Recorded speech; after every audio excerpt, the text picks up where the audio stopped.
ফেরাউনের নীতি ছিল বিভক্ত করো। এত আস্তে বললে হবে না গো ভাই।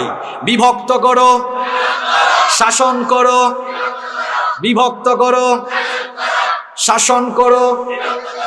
তার মানে দলে দলে মানুষকে ভাগ করে রাখা। এটা ফেরাউনি আদর্শের নমুনা। এখন আপনি বলবেন হুজুর এটা মুখস্থ করালেন কেন?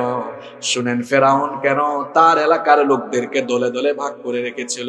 সব মানুষ যদি ঐক্যবদ্ধ থাকে তাহলে যে কোনো সময়ে ফেরাউনের শাসনের ভিত নড়ে বড়ে হয়ে যেতে পারে। আর সবাইকে যদি আলাদা আলাদা করে রাখা যায় তাহলে ফেরাউনি গদি টিকায় রাখা যাবে।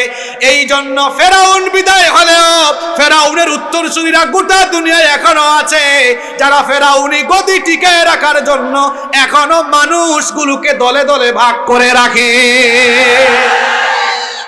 যারা পড়াশোনা করেন তারা জানেন দ্বিতীয় বিশ্বযুদ্ধের